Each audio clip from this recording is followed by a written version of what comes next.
Passionate किस। रुद्र शिवी के करीब जाकर उसके होठों पर अपने होठ रख देता है और उसे किस करने लगता है। शिवी को भी रुद्र की करीबी अच्छी लग रही थी। वो भी रुद्र का साथ दे रही थी।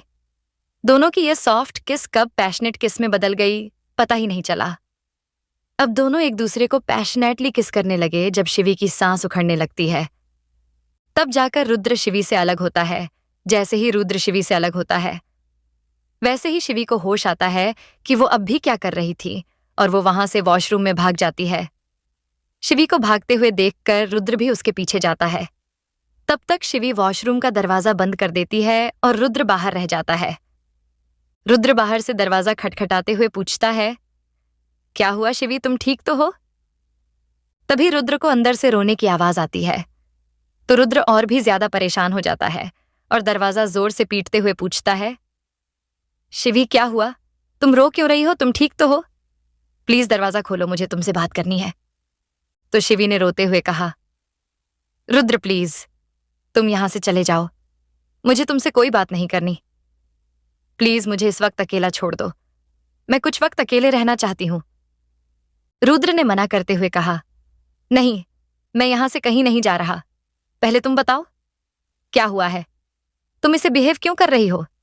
जब तक तुम बाहर नहीं आओगी तब तक मैं कहीं नहीं जाऊंगा, तो प्लीज बाहर आ जाओ। एटलीस्ट बता तो दो क्या हुआ है। शिवी ने रुद्र से कहा, रुद्र प्लीज तुम चले जाओ। रुद्र ने शिवी से हुए कहा, तुम बाहर आ रही हो या फिर मैं अंदर आऊं? रुद्र के इतना बोलने पर शिवी तुरंत बाहर आ जाती है। शिवी की आंखें रोने की वजह से सूज गई थीं और चेहरा पूरा मुरझा गया था। हमेशा खुश रहने वाली शिवी के फेस पर मायूसी थी। ये देखकर रुद्र को बिल्कुल अच्छा नहीं लगता। रुद्र प्यार से शिवी के हाथ पकड़कर बेड पर बिठाता है और खुद घुटनों के बल नीचे बैठ जाता है। फिर रुद्र ने शिवी के हाथों को सहलाते हुए कहा, क्या हुआ है शिवी, तुम ऐसे बिहेव क्यों कर रही हो? तुम मुझे बता सकती हो क्या हुआ है, क्या मुझसे कोई गलती हुई है? शिवी ने रुद्र को देखते हुए कहा, रुद्र अभी जो कुछ भी हुआ वो नहीं होना चाहिए था। पता नहीं कैसे मैंने अपने ऊपर से अपना कंट्रोल खो दिया। और रुद्र ये जो कुछ भी हुआ प्लीज उसे भूल जाओ, ऐसा कुछ नहीं होना चाहिए था, मुझसे बहुत बड़ी गलती हो गई। रुद्र ने शिवी से कहा, शिवी ऐसा कुछ नहीं है, तुमसे कोई गलती नहीं हुई है, तुम ऐसा क्यों सोच रही हो? और रही बात उसे भूलने की, तो वो चीज मैं कभी नहीं भूलूंगा, क्योंकि ये मेरी लाइफ का सबसे अच्छा मोमेंट है और तुम चाहती हो मैं उसे भूल जाऊं। आई डोंट नो शिवी तुम क्या सोचती हो, लेकिन मैं तुम्हें बता दूं, मैं तुम्हारे बारे में बहुत कुछ सोचता हूं, चाहे तुम्हें ये बात सच लगे या झूठ, लेकिन यही सच है। ये बोलकर रुद्र वहां से चला जाता है और शिवी को वहां सोचने के लिए छोड़ जाता है। वहीं अर्जुन और आस्था एक दूसरे की बाहों में थे। आस्था थक कर अर्जुन के सीने पर अपना सर रखकर सो गई थी और अर्जुन प्यार से उसे अपनी बाहों में जकड़े हुए सो रहा था। किसी के लिए ये रात काफी सुकून से भरी हुई थी तो किसी के लिए काफी बेचैनी से भरी हुई थी। वहीं एक और प्यार की कहानी पनपने के लिए तैयार थी। अगली सुबह जब आस्था की नींद खुलती है तो देखती है अर्जुन वहां नहीं है। वो अंगड़ाई लेते हुए उठती है और चारों तरफ देखती है, फिर वहां से उठकर अंदर चली जाती है। आस्था अंदर जाकर देखती है अर्जुन किचन में कुछ बना रहा था, तो आस्था वहीं पिलर से टिककर खड़ी हो जाती है और अर्जुन को बड़े प्यार से निहारने लगती है और फिर अर्जुन के पास जाकर खड़ी हो जाती है। तो अर्जुन ने आस्था को बिना देखे कहा, गुड मॉर्निंग वाइफी। आस्था ने अर्जुन को पीछे से हग करते हुए कहा, गुड मॉर्निंग हब्बी। वैसे ये बताओ आपको कैसे पता चला कि मैं यहां हूं? अर्जुन ने आस्था से कहा, मैं तुमसे प्यार करता हूं और तुम्हें तुम्हारी खुशबू से पहचान जाता हूं, समझी? अब जाओ, जल्दी से जाकर फ्रेश हो जाओ, हमें महल के लिए भी निकलना है। तो आस्था वहां से चली जाती है और कुछ देर बाद वो लोग वहां से महल के लिए निकल जाते हैं। वो लोग जैसे ही महल पहुंचते हैं तो देखते हैं वहां किसी चीज की तैयारी चल रही है। तो आस्था अर्जुन से पूछती है, आपको पता है यहां किस चीज की तैयारी चल रही है? अर्जुन ने कहा, मुझे नहीं पता, चलो अंदर जाकर देखते हैं। वो लोग अंदर जाते हैं तो देखते हैं वहां भी जोरों शोरों से तैयारियां चल रही थीं। तो आस्था दादी से पूछती है, दादी ये किस चीज की तैयारी चल रही है? घर में कोई फंक्शन है क्या? दादी ने आस्था से कहा, बेटा, हमें भी नहीं पता कि किस चीज की तैयारी चल रही है। ये सब तो परी करवा रही है और उसने किसी को भी नहीं बताया। बस ये बोला कि कोई सरप्राइज है, टाइम आने पर सबको पता चल जाएगा। हमें तो कुछ समझ नहीं आ रहा कि क्या सरप्राइज। तभी शिवी आकर आस्था के गले लग जाती। शिवी को ऐसे गले लगा देखकर आस्था पूछती है, क्या हुआ छोटी, तू ठीक तो है? तो शिवी ने अलग होते हुए कहा, हाँ दी, मैं ठीक हूं, बस कल आपकी बहुत ज्यादा याद आ रही थी। आस्था ने शिवी से पूछा, शिवी कुछ हुआ है क्या? तेरा चेहरा इतना मुरझाया हुआ क्यों लग रहा है? तो शिवी ने आस्था से नजरें चुराते हुए कहा, नहीं दी, कुछ भी तो नहीं हुआ। शिवी ने आस्था से नजरें चुराते हुए कहा, नहीं दी, कुछ भी तो नहीं हुआ, सब ठीक है, आप बताइए आप कैसी हैं? आस्था ने शिवी से कहा, मैं ठीक हूं, तुम ये बताओ, तुम्हारी बाबा से बात हुई, वो कैसे हैं? शिवी ने आस्था से कहा, हाँ वो ठीक है, मेरी उनसे आज सुबह ही बात हुई थी, वो आपको याद कर रहे थे, एक बार उनसे बात कर लीजिएगा। आस्था ने शिवी से कहा, हाँ, मेरी बाबा से काफी दिनों से बात नहीं हुई है, मैं आज उनसे बात कर लूंगी। तभी वहां परी आ जाती और परी ने सीधे जाकर अर्जुन के गले लगते हुए कहा, अर्जुन तुम आ गए, पता है मैं तुम्हारा वेट कर रही थी, आज शाम को तुम्हारे लिए एक सरप्राइज है, तो शाम को रेडी रहना। परी को अर्जुन के गले लगा देखकर आस्था को बिल्कुल अच्छा नहीं लगता। इनफैक्ट किसी को भी उसकी मौजूदगी अच्छी नहीं लगती। अर्जुन ने परी को खुद से दूर करते हुए कहा, मुझे कुछ काम है। ये बोलकर वो वहां से चला जाता है। अर्जुन के जाते ही आस्था ने शिवी से कहा, शिवी, तू अभी फ्री है क्या, मुझे तुझसे बात करनी है? शिवी ने आस्था से कहा, हाँ दी, मैं फ्री हूं, बोलिए ना क्या बात है? आस्था ने कहा, चल रूम में चलकर बात करते हैं। आस्था शिवी के साथ वहां से उसके रूम में चली जाती है और अंदर से दरवाजा बंद कर देती है। आस्था को दरवाजा बंद करते हुए देखकर शिवी पूछती है, क्या हुआ दी, आप दरवाजा क्यों बंद कर रही हो, कुछ प्रॉब्लम है क्या? आस्था ने पीछे मुड़ते हुए कहा, नहीं कोई प्रॉब्लम नहीं है, बस ऐसे ही मैं अपनी बहन के साथ कुछ टाइम बिताना चाहती हूं, तो कोई डिस्टर्ब ना करे। फिर आस्था शिवी को शोल्डर से पकड़कर बेड पर बैठाती है। आस्था के पकड़ने से शिवी की हल्की सी सिसकी निकल जाती है, क्योंकि शिवी के शोल्डर पर चोट लगी थी जो उन लड़कों ने उसे दी थी। शिवी की सिसकी सुनकर आस्था पूछती है, क्या हुआ छोटी, तू ठीक तो है, तुझे चोट लगी है क्या? दिखा जरा। तो शिवी ने दिखाने से मना करते हुए कहा, नहीं दी, कुछ नहीं हुआ, आप बैठिए ना। तो आस्था शिवी के सामने बैठ जाती है और शिवी के हाथों को पकड़ते हुए पूछती है, क्या हुआ है छोटी, तू इतनी परेशान क्यों है? कुछ हुआ है क्या? काफी दिनों से देख रही हूं, तू अजीब बिहेव कर रही है। देख रही हूं तू अर्जुन से भी ढंग से बात नहीं कर रही है, बोलना शिवी। शिवी ने आस्था से कहा, दी ऐसी कोई बात नहीं है, आपको कोई गलतफहमी हुई है। आस्था ने शिवी से कहा, अच्छा मुझे गलतफहमी हुई है, मेरी आंखें खराब नहीं है, इतने दिनों से देख रही हूं तुम अर्जुन से अच्छे से बात नहीं कर रही हो, इनफैक्ट उसे देखकर तुम्हारे फेस की स्माइल चली जाती है। ऐसा क्यों है शिवी? मैं इस बारे में तुमसे पहले भी बात करना चाहती थी, लेकिन टाइम नहीं मिला, तो अब पूछ रही हूं, बताओ ऐसा क्यों है? शिवी ने आस्था से कहा, दी मुझे अब उन पर गुस्सा आता है, उन्होंने जो उस दिन गुस्से में आपके साथ जो कुछ भी किया, उसके बाद मुझे उन्हें देखकर बहुत गुस्सा आता है। क्या कहते हैं वो कि वो आपसे प्यार करते हैं, लेकिन दी ये कैसा प्यार है जो गुस्से में जान ही ले ले। दी वो दिन मैं कभी नहीं भूल सकती, उस दिन आपकी जान भी जा सकती थी, उसके लिए मैं उन्हें कैसे माफ कर दूं। जब भी उन्हें देखती हूं तो मुझे आपकी गर्दन के वो निशान याद आ जाते हैं जो उन्होंने आपको दिए थे। दी आप जानती हैं कि मैं आपसे कितना प्यार करती हूं, अगर उस दिन आपको कुछ हो जाता तो मेरी और बाबा की खुशियां हमेशा हमेशा के लिए खत्म हो जाती। आप जानती हैं आप हमारे लिए क्या हैं, और आप चाहती हैं कि मैं वो सब भूल जाऊं। कैसे दी, कैसे भूल जाऊं? आस्था ने शिवी से कहा, शिवी मैं जानती हूं उस दिन जो कुछ भी हुआ वो सही नहीं था, अर्जुन ने जो कुछ भी किया वो ठीक नहीं था, लेकिन शिवी क्या तुम्हें उनके पास्ट के बारे में पता है कि उनके पास्ट में ऐसा क्या हुआ जो वो ऐसे बन गए? शिवी उन्होंने अपने बचपन में बहुत कुछ खोया है, अगर उनकी जगह और कोई होता तो कब का टूट गया होता, लेकिन वो नहीं टूटे, बल्कि और भी ज्यादा मजबूत बन गए और अपने परिवार की ढाल बने।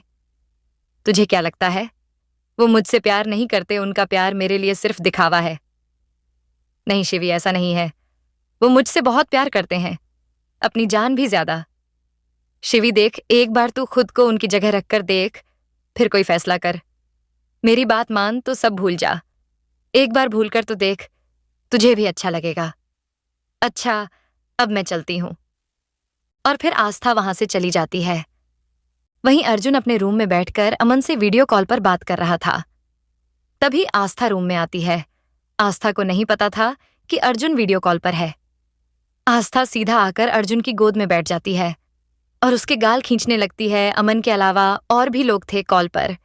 अमन को छोड़कर वो लोग ये देखकर हैरान रह जाते हैं कि कोई अर्जुन के साथ ऐसा भी कर सकता है, क्योंकि जहां तक उन्हें पता था अर्जुन से सब डरते हैं। यहां तक कि उसके फैमिली मेंबर्स में से भी कोई उसके साथ ऐसा नहीं कर सकता। तभी अर्जुन आस्था के हाथ नीचे करता है, लेकिन आस्था फिर से उसके गाल पकड़ लेती है, तो वो आस्था का फेस लैपटॉप की तरफ कर देता है। जैसे ही आस्था लैपटॉप की स्क्रीन देखती है, उसकी आंखें हैरानी से बड़ी हो जाती हैं।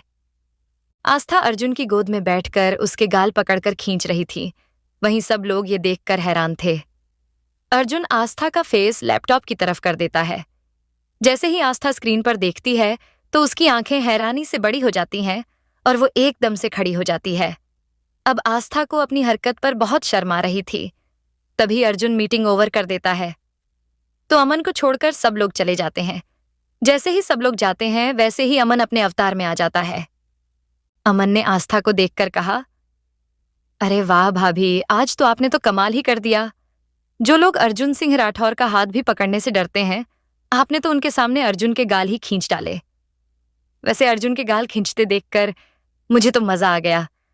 चलो, कोई तो है जो ऐसा कर सकता है, नहीं तो सब अर्जुन से डरकर दूर भागते हैं। वैसे भाभी, आप कैसी हैं? कहीं अर्जुन ने आपको परेशान तो नहीं किया? आस्था ने अमन से कहा।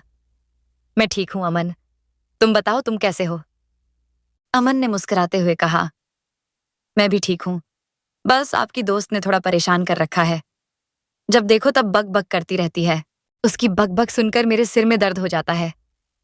पता नहीं भाभी, आप उसे कैसे झेलती हो? मेरी तो हालत खराब हो गई है इतने दिनों में। तभी किसी ने अमन की कैबिन में अंदर आते हुए कहा, किस चीज से हालत खराब हो गई है? वैसे मुझे नहीं पता था, तुम्हारी भी हालत खराब हो सकती है। नहीं तो मुझे लगा था कि तुम तो बस दूसरों की हालत खराब करने में एक्सपर्ट हो। ये तनु थी जो अमन को ताना मार रही थी। तभी तनु की नजर लैपटॉप पर जाती है, जहां आस्था खड़े होकर बड़े गौर से तनु को देख रही थी। जैसे तनु आस्था को देखती है, वैसे ही खुशी से उछल पड़ती है। और तनु ने खुश होते हुए आस्था से कहा, आस्था, तुझे पता है तुझे देखकर मैं कितनी खुश हूं। वैसे ये बता, कैसा लग रहा है तुझे वहां? वहां जाकर तू तो मुझे भूल ही गई है। आस्था ने तनु से कहा, ऐसा नहीं है तनु, तुझे पता है ना कि मैं तुझे कभी नहीं भूल सकती। वैसे राजस्थान काफी अच्छा है, काश तू भी यहां होती तो बहुत मजा आता। तनु ने आस्था से कहा, हाँ यार, लेकिन ऐसा पॉसिबल नहीं है। मेरी लाइफ में एंजॉयमेंट कहाँ, मेरी लाइफ में तो टॉर्चर झेलना है। आस्था ने तनु से कहा, तुझे कौन टॉर्चर कर सकता है? तू तो दूसरों को टॉर्चर करती है। अमन ने आस्था से कहा, सही कहा भाभी, दूसरों को टॉर्चर करना तो इसका फेवरेट काम है। सही कहा ना मैंने तनु? अमन की बात सुनकर तनु को बहुत गुस्सा आता है और तनु ने अमन पर भड़कते हुए कहा, ओह रियली, मैं तुम्हें टॉर्चर करती हूँ? तुम तो ऐसे बोल रहे हो जैसे तुम कोई मासूम से छोटे बच्चे हो और मैं कोई डायन जो हमेशा तुम्हारा खून पीती रहती हूँ। अमन ने मुस्कुराते हुए कहा, क्या सही पहचाना है तुमने खुद को, बिल्कुल यही करती हो तुम, हमेशा मेरा खून पीने का काम। अब क्या था, दोनों की कभी ना खत्म होने वाली लड़ाई शुरू हो गई थी। उन दोनों को यूं ही लड़ते हुए छोड़कर अर्जुन कॉल काट देता है। अर्जुन के कॉल काटने पर आस्था से कहा, आपने ऐसे कॉल क्यों काटा? अर्जुन ने आस्था से कहा, तो क्या करता, उन दोनों का सिर दर्द वाला झगड़ा देखता, जो शायद अब 1 से 2 घंटे चलने वाला है। वैसे तुम ये बताओ, तुम अभी क्या कर रही थी मेरे साथ? आस्था ने अनजान बनते हुए कहा, मैंने क्या किया है, कुछ भी तो नहीं। तो अर्जुन ने आस्था के पास आते हुए कहा, कोई बात नहीं, मैं बताता हूं, तुम अभी मेरे साथ क्या कर रही थी। जैसे ही अर्जुन आस्था को पकड़ने वाला था, आस्था वहां से दूर भाग जाती है।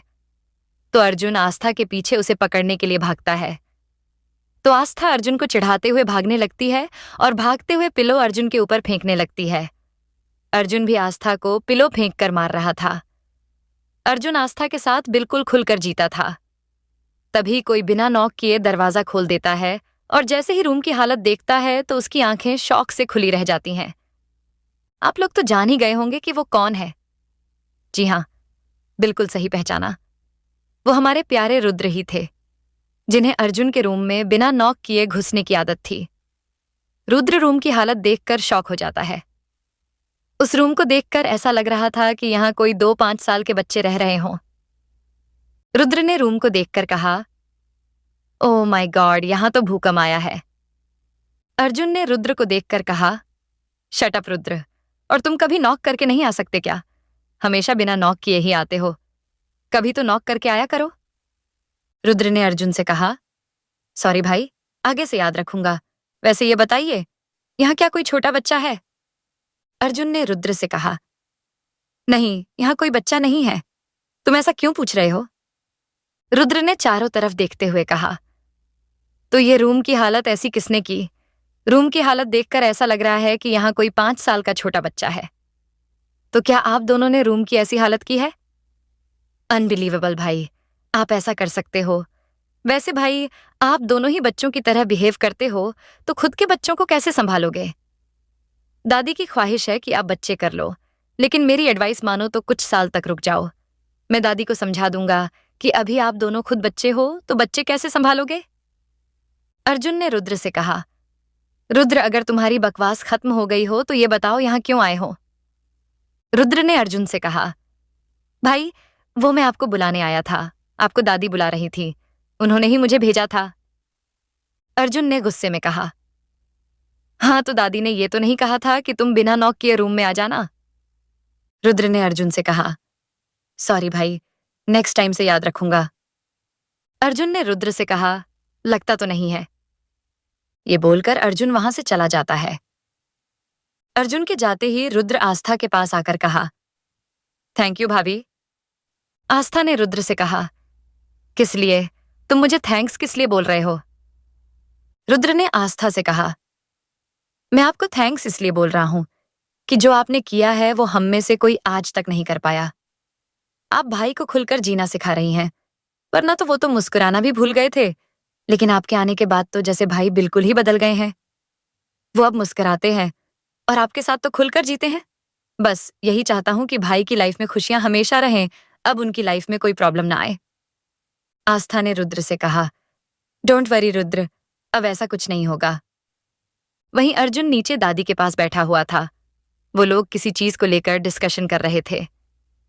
तभी अर्जुन की सौतेली माँ वहां आकर बैठ जाती है। जैसे ही वो वहां बैठती हैं, वैसे ही अर्जुन वहां से खड़े होकर जाने लगता है। तभी मिसेस राठौर ने कहा, अर्जुन, मुझे तुमसे कुछ बात करनी है। तो अर्जुन ने उनकी तरफ बिना देखे कहा, मेरे पास फालतू लोगों के लिए टाइम नहीं है, मुझे कुछ और भी इंपॉर्टेंट काम है। ये बोलकर अर्जुन वहां से चला जाता है। अर्जुन के ऐसा जवाब सुनकर मिसेस राठौर को काफी गुस्सा आता है और वो गुस्से में पैर पटकते हुए वहां से चली जाती है। वहीं धैर्य के महल में धैर्य अपने कमरे में बैठकर कुछ काम कर रहा था। तभी उसका एक वफादार आदमी दिग्विजय वहां आता है और दिग्विजय ने सिर झुकाकर कहा, खंबा खड़ी कुंवरसा, आपने जिस काम के लिए बोला था वो हो गया है। हमें उनके बारे में सब पता चल गया है। वो यहाँ अभी अपने परिवार के साथ आई हैं। चौहान परिवार और राठौर परिवार का रिश्ता काफी पुराना है। पहले राठौर भी यहीं राजस्थान में रहते थे, लेकिन 20 साल पहले एक हादसे के बाद वो लोग यहाँ से मुंबई चले गए और तब से वो लोग वहीं रहते हैं। उनके 2 भाई हैं। बड़े भाई का नाम अर्जुन सिंह राठौर है, जो एक बिजनेसमैन है। धैर्य ने दिग्विजय से कहा, कहीं ये वही अर्जुन सिंह राठौर तो नहीं जिसे बिजनेस की दुनिया का बादशाह कहा जाता है? दिग्विजय ने धैर्य से कहा, जी हाँ, कुंवरसा ये वही हैं और इनके छोटे भाई का नाम रुद्र है। धैर्य ने दिग्विजय से पूछा, और कुछ पता किया उनके कॉलेज के बारे में, उनकी पर्सनल लाइफ के बारे में? क्या उनका कोई बॉयफ्रेंड है? दिग्विजय ने धैर्य से कहा, जी कुंवरसा, हमने सब पता कर लिया है, उनका कोई बॉयफ्रेंड नहीं है और कॉलेज में भी ज्यादा दोस्त नहीं है। धैर्य ने मुस्कुराते हुए कहा, अच्छी बात है, नहीं है, और अब होगा भी नहीं। अब उनकी लाइफ में किसी के लिए जगह है तो वो है धैर्य सिंह राजपूत के लिए। अब वो हमारी है और बहुत जल्द यहाँ होंगी हमारे महल में। दिग्विजय जी, तैयारी कर लीजिए, बहुत जल्द आपकी कुंवर रानी सा आने वाली हैं। उनके स्वागत में किसी भी तरह की कमी नहीं होनी चाहिए। धैर्य की बात सुनकर दिग्विजय वहां से चला जाता है। दिग्विजय के जाने के बाद धैर्य अपने लैपटॉप पर अनु के फोटो निकलता है। ये फोटो उसी दिन के थे जब अनु क्लब गई थी। धैर्य ने अनु के फोटो देखते हुए कहा, आप पहली वो लड़की हैं जिसने धैर्य सिंह राजपूत का दिल पहली ही नजर में चुरा लिया है। जिस दिन से हमने आपको देखा है, उस दिन से हमारी रातों की नींद और दिन का चैन उड़ा हुआ है। और अब जब तक तुम मेरे पास नहीं होगी, तब तक मुझे चैन नहीं मिलेगा। और अब बहुत जल्द तुम मेरे पास होगी, अपने धैर्य के पास। वहीं अनु अपने रूम में बैठकर अपने दोस्तों से बात कर रही थी। तभी उसकी एक दोस्त ने कहा, वैसे अनु, अब तू कब तक सिंगल रहेगी? तू भी अपने लिए कोई पार्टनर ढूंढ ले। अनु ने कहा, अरे यार, ढूंढ तो रही हूं, लेकिन ऐसा कोई मिल ही नहीं रहा। तो अनु की दोस्त पूछती है, वैसे ये बता, तुझे कैसा पार्टनर चाहिए? कुछ तो सोचा होगा तूने कि तेरा पार्टनर कैसा होना चाहिए। अनु ने मुस्कुराते हुए कहा, मुझे एक ऐसा पार्टनर चाहिए जो सिर्फ मुझसे प्यार करे, मेरे अलावा किसी और को आंख उठाकर भी ना देखे, दिखने में भी हैंडसम हो, जिसे देखकर हर लड़की पाना चाहे, और वो सिर्फ मुझसे प्यार करे। वो मेरी हर छोटी से छोटी चीज का ध्यान रखें, उसके लिए मैं ही सब कुछ रहूं। तो अनु की दोस्त ने कहा, अनु, ऐसा पार्टनर तो सिर्फ सपनों में ही मिलेगा, तो तू उसे सपनों में ही ढूंढना, शायद मिल जाए, क्योंकि रियल लाइफ में ऐसा पार्टनर मिलना मुश्किल ही नहीं, नामुमकिन है। तो अब तू अपने ड्रीम बॉय को जाकर अपने ड्रीम में ही ढूंढना, और जब मिल जाए तब बताना जरूर। तब तक के लिए बाय। ये बोलकर वो लोग फोन काट देते हैं। कॉल कटने के बाद अनु ने अपने आप से कहा, कोई माने या ना माने, लेकिन मुझे मेरा ड्रीम बॉय मेरे ड्रीम में नहीं, बल्कि रियल लाइफ में ही मिलेगा। जरूर मिलेगा, जिसे भगवान ने मेरे लिए बनाया होगा, सिर्फ मेरे लिए। और मेरा दिल कहता है कि बहुत जल्द वो मेरी लाइफ में आने वाला है। और फिर अनु वहां से नीचे हॉल में चली जाती है। सब लोग बैठकर शाम होने का इंतजार कर रहे थे, क्योंकि सबको जानना था कि आखिर परी ने क्या सरप्राइज प्लान किया है।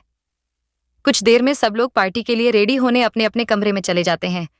अर्जुन मिरर के सामने खड़े होकर तैयार हो रहा था। तभी आस्था ने चेंजिंग रूम से बाहर आते हुए कहा, वैसे क्या आपको पता है परी ने क्या सरप्राइज प्लान किया है?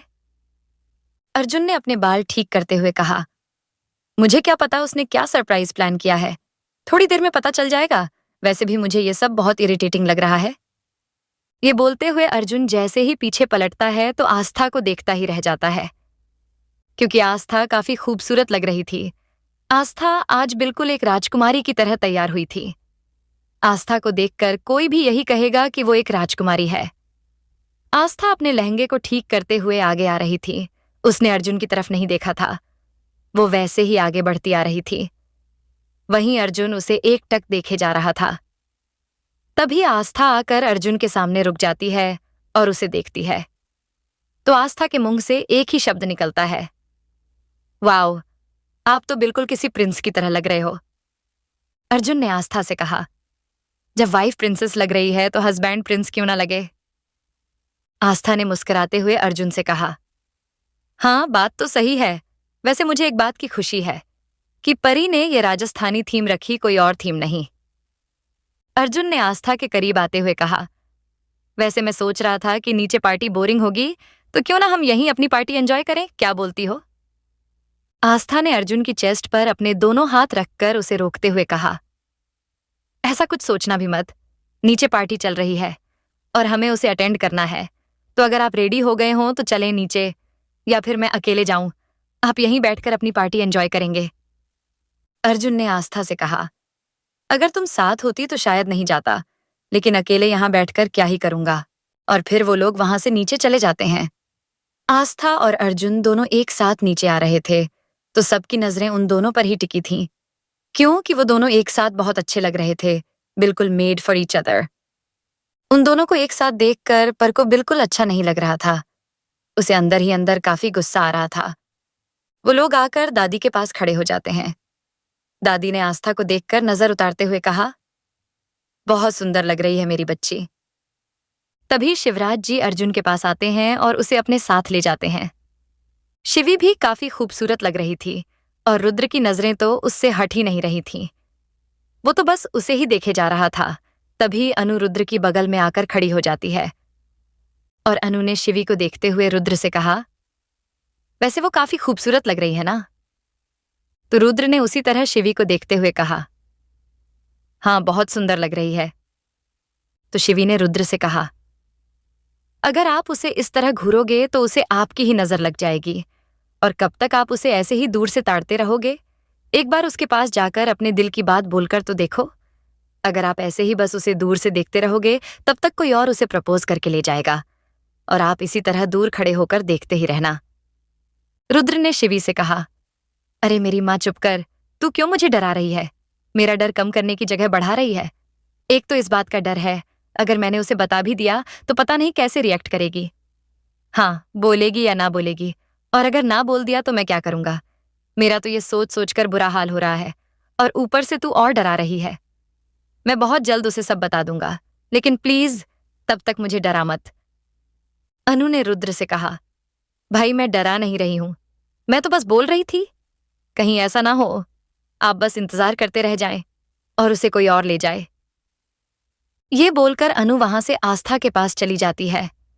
वो आस्था से बात कर ही रही थी, तभी उसे एक अननोन नंबर से कॉल आता है, तो वो कॉल को अटेंड करने के लिए वहां से चली जाती है। अनु ने जब से उस कॉल पर बात की थी तब से वो घबराई हुई लग रही थी। तभी शिवी अनु के पास आकर पूछती है, क्या हुआ अनु, तू ठीक तो है? इतनी घबराई हुई क्यों लग रही है? कुछ हुआ है क्या? अनु ने अपनी घबराहट छुपाते हुए कहा, कुछ नहीं हुआ, मैं ठीक हूं, वो बस थोड़ा सफोकेशन हो रहा था और कुछ नहीं। शिवी ने कहा, तो बाहर जाकर ताजी हवा ले ले। अनु ने शिवी से कहा, नहीं अब अच्छा लग रहा है, चल पार्टी एंजॉय करते हैं। वहीं आस्था हर जगह अर्जुन को ढूंढ रही थी, लेकिन वो उसे कहीं दिखाई नहीं दे रहा था। तभी रुद्र ने आस्था के पास आकर कहा, क्या हुआ भाभी, आप किसी को ढूंढ रही थी?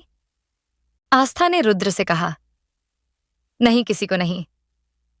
रुद्र ने मुस्कुराते हुए कहा, ओके, वैसे डोंट वरी भाभी भाई, यहीं होंगे, आप चिल कीजिए। रुद्र की बात सुनकर आस्था मुस्कुरा देती है। वो दोनों बात कर ही रहे थे। तभी परी ने पार्टी हॉल में चिल्लाते हुए कहा, hello ladies and gentleman, thank you so much आप लोग यहाँ आए। वैसे मेरे पास आप सबके लिए एक सरप्राइज है, जिसे सुनकर आप लोग सच में सरप्राइज हो जाओगे। और अब मैं यहाँ अपने पापा और बचपन के दोस्त अर्जुन को बुलाना चाहूंगी। परी के बुलाने पर अर्जुन और शिवराज जी उसके पास जाकर खड़े हो जाते हैं। तो परी ने अर्जुन को देखते हुए मुस्कुराकर कहा, आप लोग इन्हें तो अच्छे से जानते ही होंगे, ये हैं बिजनेस की दुनिया के बादशाह अर्जुन सिंह राठौर और मेरे बचपन के दोस्त। और अब ये बचपन की दोस्ती एक रिश्ते में बदलने जा रही है। जी हाँ, बहुत जल्द हम लोग शादी करने जा रहे हैं। हम दोनों बचपन से एक दूसरे से प्यार करते हैं, लेकिन एक हादसे में एक दूसरे से दूर हो गए। लेकिन भगवान शायद हम दोनों को मिलाना चाहते थे, इसलिए हमें फिर से मिला दिया, और फिर हम दोनों ने शादी करने का फैसला किया। परी के मुंह से ये सब सुनकर आस्था को एक बहुत बड़ा झटका लगता है। उसकी आंखों के सामने सब धुंधला सा नजर आ रहा था। उसके कानों में तो बस परी के कहे हुए शब्द गूंज रहे थे कि हम दोनों शादी करने वाले हैं। आस्था को तो कुछ समझ में ही नहीं आ रहा था कि ये क्या हो रहा है, और आस्था इस बात से और भी ज्यादा शॉक में थी कि अर्जुन भी कुछ नहीं बोल रहा है, वो भी चुपचाप खड़े होकर ये सब सुन रहा है। आस्था के साथ साथ पूरी फैमिली शॉक में थी। उन लोगों को भी कुछ समझ में नहीं आ रहा था कि ये सब क्या हो रहा है। तभी परी सर्वेंट को कुछ इशारा करती है तो वो लोग एक थाल लेकर वहां आ जाते हैं। उस थाल में 2 अंगूठी रखी हुई थी, तो परी एक अंगूठी उठा लेती है और अर्जुन को पहना देती है। परी के अंगूठी पहनाने के बाद अर्जुन भी अंगूठी उठाकर उसे पहनाने लगता है। जैसे ही आस्था अर्जुन को परी को अंगूठी पहनाते हुए देखती है, उसका गला चोक हो जाता है। उसे सांस भी नहीं ली जा रही थी। आस्था को ऐसा लग रहा था जैसे उसकी दुनिया एक झटके में ही खत्म हो गई हो। उससे ये सब देखा नहीं जा रहा था। तो वो वहां से जाने के लिए अपने कदम बढ़ा देती है, लेकिन उसके पैर उसका साथ नहीं दे रहे थे। उसकी पूरी बॉडी ही उसका साथ नहीं दे रही थी। कुछ कदम चलने के बाद अचानक से उसकी आंखों के सामने अंधेरा छा जाता है और वो गिर जाती है। आस्था का सिर वहां टेबल पर रखे फ्लावर पॉट पर लगता है, जिससे उसके सिर से खून आने लगता है। जैसे ही रुद्र आस्था को गिरते हुए देखता है, तो उसने एकदम से वो चिल्लाकर कहा, भाभी, और भागकर आस्था के पास जाता है। रुद्र की आवाज सुनकर सब लोग उसे देखते हैं, जो भागकर आस्था की तरफ जा रहा था। तभी सब लोगों की नजर आस्था पर जाती है, जो बेहोश वहां पड़ी हुई थी। आस्था को बेहोश देखकर पूरी फैमिली उसकी तरफ भागती है। अर्जुन के हाथ से अंगूठी छूटकर नीचे गिर जाती है और वो भी आस्था के पास जाने लगता है, लेकिन परी उसका हाथ पकड़ लेती है। तो अर्जुन अपनी मुट्ठी कसते हुए वहीं रुक जाता है। वहीं रुद्र ने आस्था के पास पहुंचकर चिल्लाते हुए कहा, अनु कॉल डॉक्टर नाउ, और फिर आस्था को गोद में उठाकर रूम में ले जाता है। वहीं अर्जुन बस आस्था को वहां खड़े होकर देख रहा था। और फिर शिवराज जी सारे गेस्ट को जाने के लिए बोल देते हैं, तो सारे गेस्ट चले जाते हैं। कुछ देर में डॉक्टर आ जाती है और वो आस्था को देखने रूम में चली जाती है। सब लोग बाहर बैठकर बस डॉक्टर के आने का इंतजार कर रहे थे। कुछ देर में जब डॉक्टर बाहर आते हैं, तो शिवी उनसे पूछती है, क्या हुआ डॉक्टर दी, ठीक तो है? कोई सीरियस बात तो नहीं है? डॉक्टर ने शिवी से कहा, देखिए, उन्हें कोई शॉक लगा है जिससे वो बेहोश हो गई थी, लेकिन अब उन्हें होश आ गया है। फिलहाल वो ठीक हैं। आप चाहें तो मिल सकती हैं, लेकिन ध्यान रखिए, अभी कोई ऐसी बात मत कीजिए जिससे उन्हें दुख हो। डॉक्टर की बात सुनकर शिवी आस्था से मिलने चली जाती है। जब शिवी आस्था के रूम में पहुंचती है, तो देखती है कि आस्था बेड से टिककर बैठी थी और एक ही जगह बस शून्य में देखे जा रही थी। तो शिवी जाकर आस्था की बगल में बेड पर बैठ जाती है और शिवी ने आस्था के हाथ पर हाथ रखते हुए कहा, दी आप ठीक तो है ना? आस्था शिवी की बात का कोई जवाब नहीं देती, बस उसी तरह एक जगह देखती रहती है। तो शिवी ने फिर से कहा, दी चलिए ना, हम दोनों यहां से अपने घर वापस चलते हैं। हम इन लोगों के बीच फिट नहीं आते। इन लोगों की दुनिया अलग है। दी, इन लोगों को किसी की फीलिंग्स की कोई कद्र नहीं होती। इन्हें सिर्फ अपनी पड़ी होती है। ये जो कुछ भी बोलते हैं सब झूठ होता है। जो कुछ भी करते हैं सब फरेब होता है। ये सब अपने मतलब के लिए करते हैं, और जब इन लोगों का मतलब खत्म हो जाता है तो कोई इनके लिए मायने नहीं रखता। शिवी की बात सुनकर आस्था एकदम से खड़ी होती है और आस्था ने शिवी से कहा, नहीं, हम यहां से ऐसे नहीं जाएंगे। हमें जवाब चाहिए कि उन्होंने हमारे साथ ऐसा क्यों किया। बिना जवाब लिए हम नहीं जाएंगे। और आस्था रूम से बाहर निकलकर नीचे हॉल में चली जाती है। शिवी बस उसे रोकती रह जाती है, लेकिन आस्था एक नहीं सुनती। आस्था सीधे हॉल में आ जाती है। आस्था इस वक्त बहुत गुस्से में थी। बाल खुले हुए थे, पल्लू सिर पर नहीं था, रोने की वजह से आंखें लाल थीं। आस्था हॉल में आकर देखती है तो अर्जुन वहां नहीं था। तो आस्था ने जोर से चिल्लाते हुए कहा, मिस्टर अर्जुन, सिंह राठौर कहाँ है? आप, मुझे आपसे बात करनी है। नीचे हॉल में आइए। क्या आप अपने केस से इतने शर्मिंदा हैं कि अब आप मुझसे नजरें भी नहीं मिला सकते? तभी आस्था को सीढ़ियों से किसी के नीचे आने की आवाज सुनाई दे रही थी। आस्था को सीढ़ियों से किसी के नीचे आने की आवाज सुनाई देती है तो वो समझ जाती है कि कौन नीचे आ रहा है। तो आस्था एक गहरी सांस लेती है और फिर आस्था ने बिना मुड़े कहा, क्या हुआ मिस्टर राठौर? आपको अपने के पर इतनी शर्म आ गई कि मुझसे आंख मिलाने की हिम्मत नहीं हो रही? और फिर आस्था मुड़कर अर्जुन की तरफ देखती है, जो बड़े आराम से खड़ा था। उसका एटीट्यूड देखकर कर लग रहा था कि जैसे उसे कोई फर्क ही नहीं पड़ता। आस्था ने अर्जुन को देखकर कहा, मुझे आपसे बात करनी है मिस्टर राठौर। अर्जुन ने बिना किसी एक्सप्रेशन के कहा, बोलो, क्या बात करनी है? आस्था ने गुस्से में अर्जुन से कहा, मुझे जवाब चाहिए। आज जो कुछ भी आपने किया उसका जवाब। अर्जुन ने आस्था से कहा, मैं किसी को कोई भी जवाब देना जरूरी नहीं समझता। आस्था ने अर्जुन से कहा, किसी और को नहीं, मुझे जवाब चाहिए और मैं जवाब लेकर रहूंगी। तभी परी ने वहां आकर अर्जुन का हाथ पकड़कर कहा, अर्जुन, मैंने कहा था ना कि हम बाहर जाएंगे और तुम अभी तक रेडी नहीं हुए हो। हम लेट हो जाएंगे। अर्जुन ने कहा, कोई बात नहीं, ऐसा ही चलता हूं। परी ने मुस्कुराते हुए कहा, हाँ, तुम तो ऐसे भी काफी हैंडसम लग रहे हो। चलो ऐसे ही चलते हैं। और फिर दोनों वहां से जाने लगते हैं। तभी आस्था ने अर्जुन को रोकते हुए कहा, मुझे जवाब चाहिए मिस्टर राठौर, आप बिना जवाब दिए नहीं जा सकते। तो अर्जुन ने रुककर बिना आस्था की तरफ देखकर कहा, मेरे पास फालतू लोगों के लिए टाइम नहीं है, और अगर तुम्हें अगली बार मुझसे बात करनी हो तो अपॉइंटमेंट जरूर ले लेना, क्यों कि मेरे पास फालतू टाइम नहीं है। ये बोलकर अर्जुन वहां से निकल जाता है। अर्जुन की बात सुनकर आस्था को बहुत बुरा लगता है और वो रोते हुए अपने रूम में चली जाती है और दरवाजा बंद कर लेती है। और मिरर के सामने खड़े होकर आस्था ने अपने पेट पर हाथ रखकर रोते हुए कहा, आई एम सॉरी बच्चा, मम्मा आपके लिए कुछ नहीं कर पाई, मुझे माफ कर दीजिए। फ्लैशबैक। जब डॉक्टर आस्था का चेकअप कर रही थी तभी आस्था को होश आ गया था। तभी डॉक्टर ने आस्था से कहा, बधाई हो मिसेस राठौर, आप मां बनने वाली हैं। ये सुनकर आस्था एक पल के लिए बहुत खुश होती है और अगले ही पल आस्था को अर्जुन ने आज जो किया वो याद आ जाता है। तभी आस्था ने बाहर जाती हुई डॉक्टर को रोकते हुए कहा, डॉक्टर 1 मिनट, मुझे आपसे कुछ बात करनी है। तो डॉक्टर रुक जाती है और आस्था के पास बैठते हुए पूछती है, क्या हुआ मिसेस राठौर, क्या बात करनी है आपको? आस्था ने डॉक्टर से कहा, डॉक्टर अब प्लीज ये बात किसी को मत बताइएगा। डॉक्टर ने हैरान होते हुए कहा, लेकिन मिसेस राठौर ये तो खुशी की बात है, आप अपनी फैमिली से ये बात छुपाना क्यों चाहती हैं? आस्था ने डॉक्टर से कहा, डॉक्टर वो मैं सबको सरप्राइज देना चाहती हूं, बस इसलिए और कुछ नहीं, प्लीज आप ये बात किसी को मत बताइए।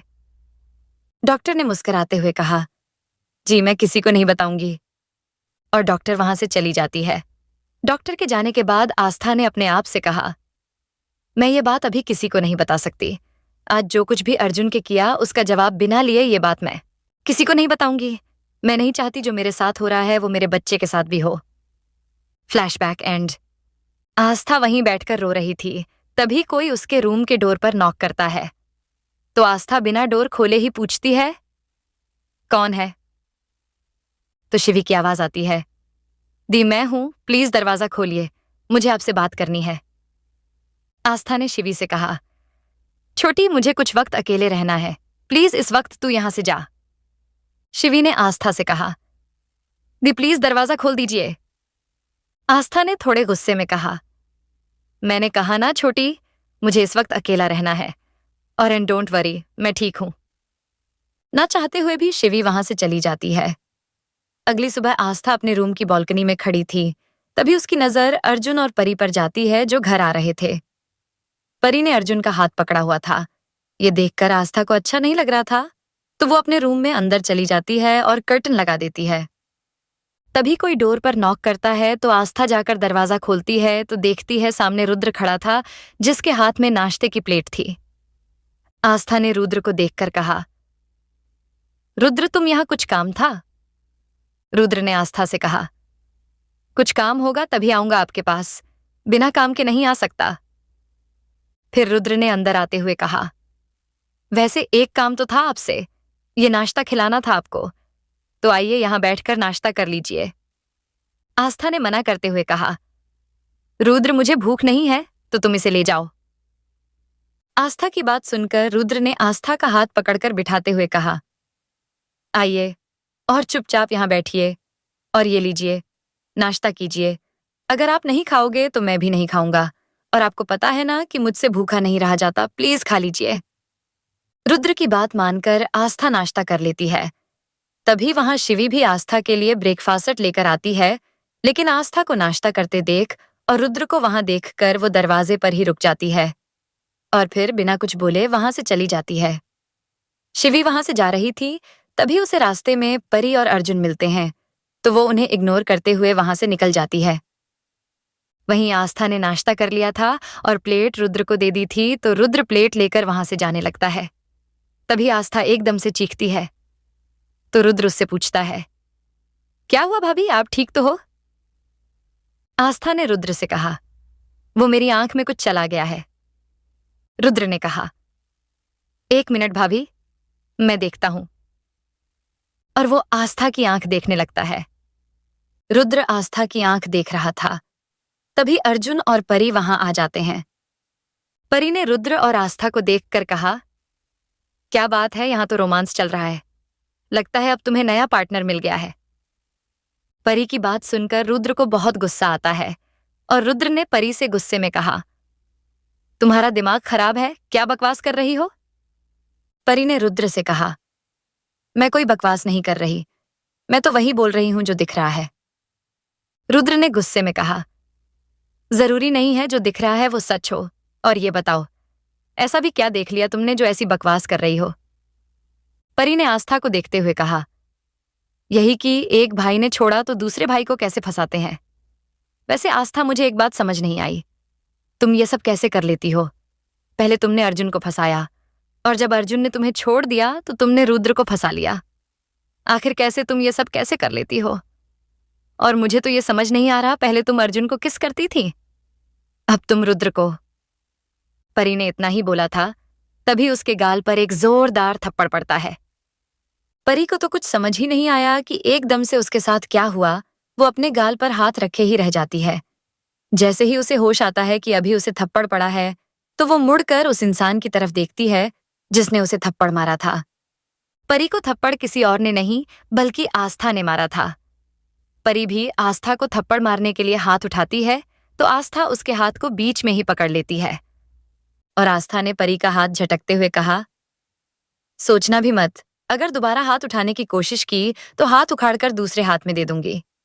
मुझे कमजोर समझने की गलती मत करना।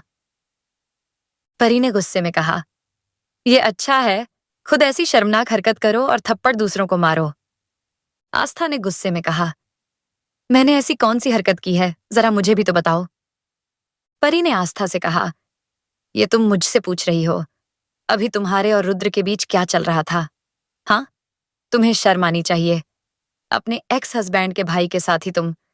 मुझे तो कहने में भी शर्म आती है। आस्था ने परी से कहा, तुम्हारे जैसा गंदा दिमाग ही ऐसा सोच सकता है, और तुम्हें कोई हक नहीं है मेरे और रुद्र के रिश्ते को जज करने का। तुम्हें क्या पता मेरा और रुद्र का रिश्ता कैसा है? शायद ही तुम्हारे जैसा गंदा दिमाग समझ पाए, और मैं तुम्हें समझना जरूरी भी नहीं समझती। परी ने आस्था से कहा, तुम क्या ही समझाओगी, जो कुछ समझना था वो हम समझ चुके हैं। तभी अर्जुन ने परी से कहा, परी, जैसा तुम समझ रही हो वैसा कुछ नहीं है। परी ने अर्जुन से कहा, मैं गलत समझ रही हूं, अभी तुमने भी देखा ना अर्जुन, यहां क्या हो रहा था, और तुम मुझे गलत बोल रहे हो। रुद्र ने अर्जुन को सफाई देते हुए कहा, भाई ऐसा कुछ नहीं है, भाई वो भाभी की आंख में कुछ चला गया था, मैं वहीं देख रहा था। परी ने रुद्र से कहा, रुद्र, अब आस्था तुम्हारी भाभी नहीं है, मैं तुम्हारी भाभी हूं। रुद्र, यही मेरी भाभी है और यही रहेंगी, तुम नहीं समझी। परी ने रुद्र से कहा, कब तक रहेंगी रुद्र? कुछ दिनों में अर्जुन आस्था को डाइवोर्स देने वाला है और मुझसे शादी करने वाला है, तब तो आस्था तुम्हारी भाभी नहीं रहेगी। परी की बात सुनकर रुद्र शॉक रह जाता है और अर्जुन से पूछता है, भाई ये क्या बोल रही है? डाइवोर्स? आप ऐसा कैसे कर सकते हैं? आप भाभी को डाइवोर्स कैसे दे सकते हैं? अर्जुन ने रुद्र से कहा, हाँ ये सच है, मैं यहाँ आस्था से डाइवोर्स की ही बात करने आया था। कल हम कोर्ट जा रहे हैं, डाइवोर्स फाइल करने यही बताना था। रुद्र ने अर्जुन से कहा, नहीं भाई, आप ऐसा नहीं कर सकते, आप भाभी को डाइवोर्स कैसे दे सकते हैं? वहीं आस्था तो ये सुनकर फ्रिज हो जाती है, वहां क्या हो रहा उसे कुछ समझ नहीं आ रहा था। वहीं अर्जुन और परी वहां से चले जाते हैं। रुद्र भी उनके पीछे जाता है और हॉल में जाकर रुद्र ने एकदम चिल्लाते हुए कहा, भाई आप ऐसा नहीं कर सकते, मैं आपको ऐसा कुछ नहीं करने दूंगा। रुद्र की आवाज सुनकर सारे घर वाले वहां आ जाते हैं। तभी दादी रुद्र से पूछती हैं, क्या हुआ रुद्र, तुम ऐसे चिल्ला क्यों रहे हो? रुद्र ने दादी से कहा, ये बात आप मुझसे नहीं दादी भाई से पूछिए कि क्या हुआ और मैं चिल्ला क्यों रहा हूं। तो दादी अर्जुन से पूछती हैं, अर्जुन क्या हुआ? तो अर्जुन ने वहां से जाते हुए कहा, मुझे नहीं पता, शायद इसका दिमाग खराब हो गया है। रुद्र ने गुस्से में कहा, मेरा दिमाग खराब हो गया है या आपका दिमाग खराब हो गया है? अर्जुन ने गुस्से में कहा, रुद्र सोच समझकर बोलो, तुम्हें पता भी है तुम क्या बोल रहे हो? रुद्र ने अर्जुन से कहा, मुझे अच्छी तरह पता है मैं क्या बोल रहा हूं, लेकिन शायद आपको नहीं पता कि आप क्या कर रहे हैं। मुझे ऐसा लगता है कि आपका दिमाग सच में खराब हो गया है। अर्जुन ने चिल्लाते हुए कहा, रुद्र बस बहुत हुआ। अब मैं और कुछ नहीं सुनूंगा। अगर तुमने कुछ और बोला तो मुझसे बुरा कोई नहीं होगा। रुद्र ने अर्जुन से कहा, वैसे आपसे बुरा कोई और हो भी नहीं सकता। आपने जो कुछ भी भाभी के साथ किया उसके बाद आपको कोई भी अच्छा नहीं बोलेगा।